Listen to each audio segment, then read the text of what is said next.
pasca tahajud. Awas hati-hati ya. Materi ini bukan hanya penting untuk sesuai amalan Nabi, tapi nanti ada beberapa keistimewaan ketika Anda bisa amalkan itu. Yuk kita mulai bahasan pertama. Istighfar. Memperbanyak istighfar. Kedua doa. Dan ketiga rehat sejenak. Jadi ada ahli surga yang punya kebiasaan di bumi. Ada ahli surga yang punya kebiasaan di bumi. Kalau Anda ingin lihat ahli surga spesial, sedang ada di muka bumi, lihat orang yang rajin tahajud, yang pasca tahajud, salah satunya dia perbanyak istighfar kepada Allah Subhanahu wa Ta'ala. Ini poin. Jadi, maaf, setelah selesai tahajud, Anda salam, kanan, kiri, selesai kemudian witirnya, ada peluang nih, amal lagi. Ya, jangan langsung istirahat. Walaupun cuma satu kalimat. Jeda sebentar. Hadirkan ketenangan setelah ibadah. Syukuri itu semua. Setelah itu baru kemudian Anda kondisikan hati untuk bisa mendekat kepada Allah. Baru Anda ungkapkan kalimat Astaghfirullahaladzim. Astaghfirullahaladzim. Astaghfirullahaladzim. Alladzi la ilaha illa huwal hayyul qayyum wa atubu ilaih. Astaghfirullah. Astaghfirullah. Astaghfirullah. Nah, disinilah teman-teman dua hal bisa kita kerjakan. Sekarang kita bicara bagaimana cara beristighfar seperti diisyaratkan Al-Quran ini. Kita ambil bagian pertama. Satu, awas hati-hati, karena ini peluang diampuni dosa cukup besar di sini. Dan seketika Allah yang mengampuni. Seketika Allah langsung yang mengampuni. Jadi ada orang yang ketika istighfar di waktu sahar, seketika diampuni oleh Allah Subhanahu wa Ta'ala. Bagaimana caranya? Mari kita lihat. Jadi kalau Anda beristighfar, memohon ampun dari kesalahan atau dosa, jangan sekedar kalimat itu keluar di lisan. Hanya formalitas, ya Allah ampuni saya, ampuni saya. Setiap kalimat yang disampaikan dalam Al-Quran, ingat baik-baik, ataupun dalam hadis, itu selalu diistilahkan dengan zikir namanya. Zikir. Ingat baik-baik ya, setiap kalimat kebaikan yang diungkapkan di lisan, itu selalu diistilahkan oleh Quran dengan zikir. Misal, tadi yang astagfirullah, subhanallah, alhamdulillah, yang kita kerjakan ba'da salat, kita kerjakan astagfirullah, kan istighfar kan? Baik ya, di hadis Muslim, nomor hadis 591. Ya, Nabi kemudian mengucapkan astagfirullah, astagfirullah, astagfirullah. Allahumma antas salam, minkas salam, tabarak ya dzal jalali wal ikram. Di hadis Muslim nomor hadis 593 kemudian mengatakan la ilaha illallah wahdahu la syarika lah, lahul mulku wa lahul hamdu wa huwa ala kulli syai'in qadir. Baru setelah itu subhanallah, alhamdulillah, Allahu akbar. Zikir ini disebut zikir di Quran. Di Quran surah keempat ayat 103. Paling kanan sebelah atas ada sedikit ke tengah. Lihat kalimatnya. Fa idza qadaytumus salata fadhkurullaha. Kalau Anda tuntas mengerjakan sholat, segeralah berzikir kepada Allah Subhanahu wa Ta'ala. Nah, apa itu zikir? Zikir itu bukan sekedar kalimat yang diungkapkan, tapi zikir secara bahasa saja sudah mengandung arti sesuatu yang teringat, sesuatu yang dirasakan, ingat dan dirasakan. Jadi ketika Anda beristighfar, tadi ingat baik-baik, ingat kesalahan, dosa yang dilakukan, minta ampun atas kesalahan dan dosa yang dilakukan. Kalimatnya disebut dengan zikir. Zikir berarti ingat dan merasakan. Jadi begitu Anda mengatakan, ya Allah, astagfirullah, ampuni saya. Anda minta ampun, berarti ada dosa yang dikerjakan. Ingat dosa apa yang Anda lakukan sampai Anda mengatakan ampuni saya. Ini bukan cuma di lisan. Ini begitu Anda istighfar, itu enak Pak. Kalingan malam. Saat tidak banyak suara bising, dan Anda menyadari kesalahan Anda pada saat itu. Begitu air mata Anda jatuh, tumpah saat itu, kemudian kalimat yang Anda rasakan seketika ampunan dari Allah itu turun kepada Anda semua. Itu yang pertama mesti Anda lakukan. Jadi begitu selesai tahajud, ingat-ingat, perbanyak istighfar. Hatinya nyaman. Setelah ketenangan itu ada, saya agak cepat, baru masuk ke nomor 2. Apa nomor 2 itu? Ini yang saya maksudkan. Awas kalimatnya hati-hati. Memperbanyak doa kepada Allah Subhanahu wa Ta'ala. Dan inilah doa yang paling cepat diijabah diantaranya oleh Allah Subhanahu wa Ta'ala. Doa yang dipanjatkan di keheningan akhir sepertiga malam, menjelang fajar, dalam keadaan pasca istighfar, bahkan langsung dikatakan di hadis qudsi, jika Anda meminta, maka tidak akan pernah ditolak. Siapa yang meminta, aku berikan. Siapa yang berdoa, aku kabulkan. Siapa yang istighfar, man istaghfaraliyah ghafartulah, aku ampuni semua dosa-dosanya. Aku ampuni semua dosa-dosanya. Anda bayangkan. Setelah itu, dosa diampuni, tenang aja, tinggal Anda memohon kepada Allah. Siapa yang meminta, aku berikan. Siapa yang berdoa, aku kabulkan. Itu janji Allah di hadis qudsi. Dan hadis qudsi ini diriwayatkan langsung oleh 30 orang sahabat senior di tabaqah pertama, tingkat pertamanya. Dia yang menerima dari Nabi itu hampir semua sahabat yang senior, 30 orang. Anda minta tuh, di kesempatan. Mungkin inilah waktu yang doa-doa Anda yang dulu itu mungkin belum terkabul. Anda diminta berada di waktu itu. Kalau sudah diberikan waktu, ya Anda tidak minta. Anda butuh waktu apa lagi? Ayo, yang katanya mohon kepada Allah minta keturunan terbaik, rizki terbaik, pasangan terbaik, ya perilaku yang baik, waktu ini. Nah, apa doa di antara yang dimohonkan? Ini saya tunjukkan ada di Abu Daud, nomor hadis 1427. Kemudian di At-Tirmidzi, nomor hadis 3566. 3566. Imam At-Tirmidzi di antara yang mendawamkan malamnya tahajud. Bahkan berdoa. Terus istighfar. Sampai buta matanya.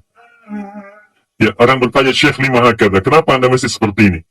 Dia imam besar, ahli tahajud, ahli Quran, menulis juga Jami' as-Sahih, dia dikenal dengan Sunan At-Tirmidzi, ahli hadis juga, tapi di akhir hidupnya banyak menangis sampai buta matanya.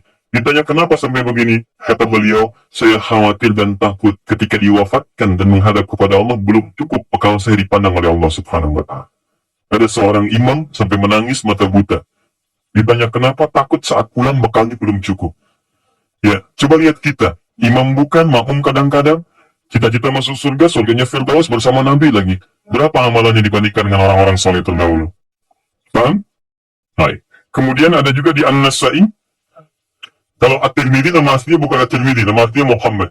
Muhammad tinggal di Tirmidz, dikenal dengan At-Tirmidzi. Beliau hafal 500.000 hadis. Ya, dan hafalnya lancar sekali, ringan mengucapkan, lunak menyebutkan. Sampai kata Syekhul Islam Ibnu Qayyim Al-Jauziyah mengatakan, kalau dulu ada Nabi Daud bisa melunakkan besi dengan tangannya, maka ini Abu Daud bisa melunakkan hadis dengan lisannya. Baik, tadi At-Tirmidzi sudah. An-Nasa'i, nomor hadis 1747. 1747. Kemudian Ibnu Majah, An-Nasa'i ini muridnya juga Imam Asy-Syafi'i. Dia pernah belajar kepada Imam Asy-Syafi'i. Kemudian Ibnu Majah nomor hadis 1168. Semua hadis yang diriwayatkan oleh para imam ini sumbernya dari seorang sahabat, menantu Nabi Sallallahu Alaihi Wasallam, yang juga sering dibangunkan oleh Nabi Sallallahu Alaihi Wasallam untuk menunaikan salat malamnya, yaitu sahabat Ali bin Abi Thalib radhiyallahu taala anhu. Apa di antara doanya? Allahumma inni a'udzu biridhaka.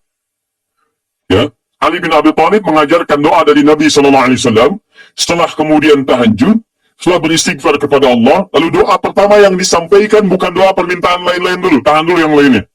Tapi yang didahulukan yang ini. Ya Allah, Allahumma inni a'udzubika biridhaka min sakhatik. Ya Allah, saya berlindung kepadamu dengan mengharap ridhamu. Jauhkan saya, ya Allah, jauhkan saya dari segala apa yang kau murkai. Di antara makna ridha, kalau sudah datang dari Allah, maka mengabulkan semua doa-doa yang dimohonkan. Ridha itu maknanya 3. Mengabulkan doa yang dimohonkan, mengampuni dosa yang pernah berlangsung dalam kehidupan, dan yang ketiga memberikan solusi dari semua persoalan yang Anda hadapi dalam kehidupan. Baik, teruskan. Wa bimu'afatika min 'uqubatik. Wa bimu'afatika, dan hamba berlindung kepadamu ya Rabb dengan segala penjagaan dan pemaafanmu. Mu'afah itu adalah sifat penjagaan dan pemberian maaf.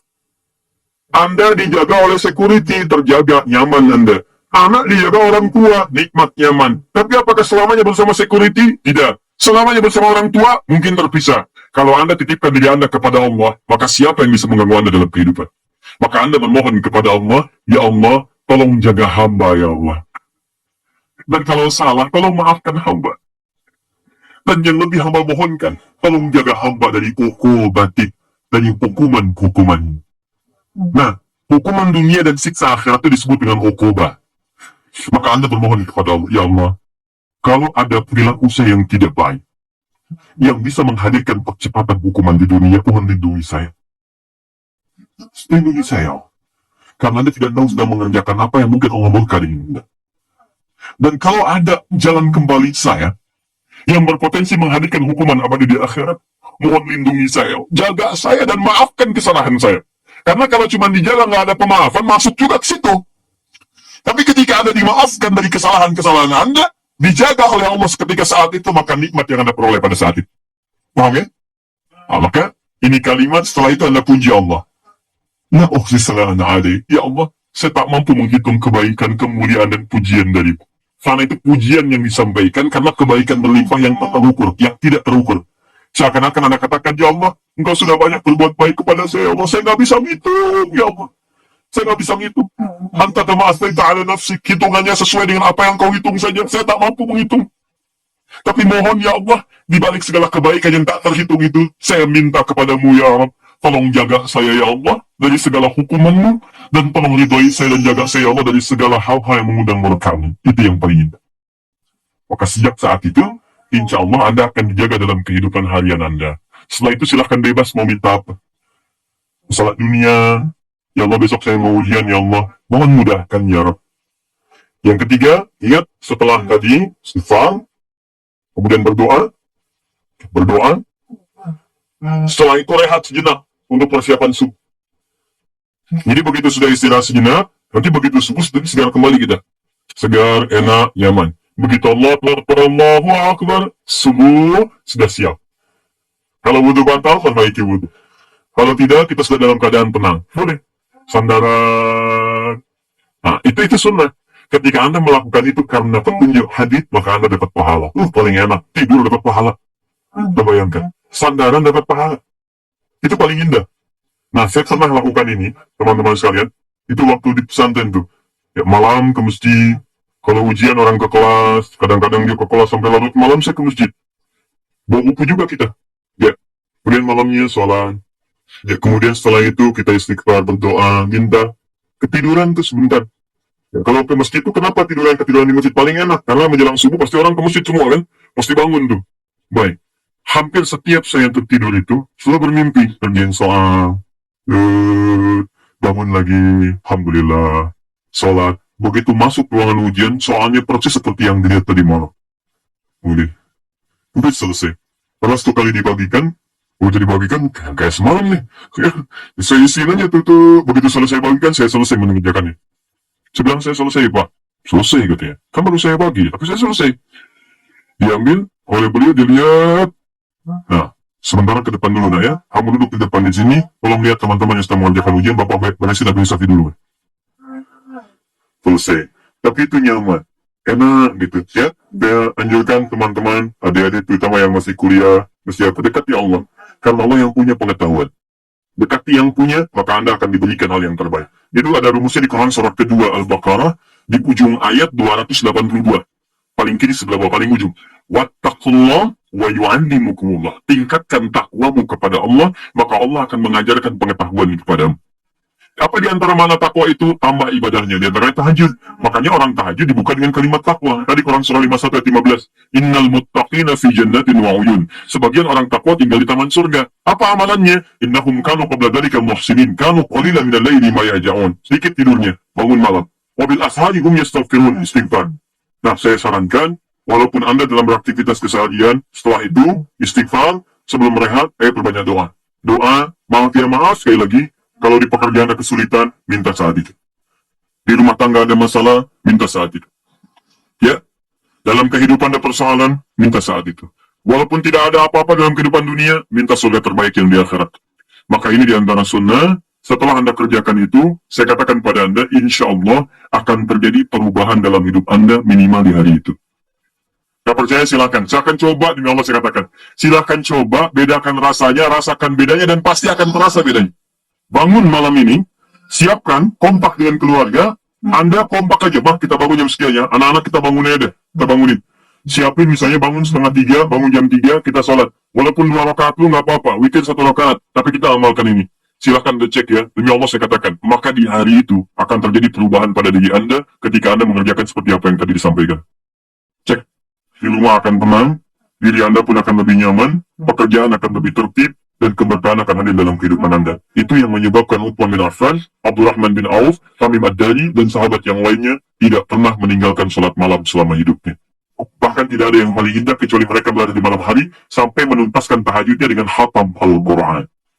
Dan puncaknya, wa'afat juga berarti penjagaan dalam urusan dunia. Kalau Anda sudah rajin tahajud, maka Anda akan dijaga oleh Allah dari semua kemungkinan yang mengganggu Anda dalam kehidupan.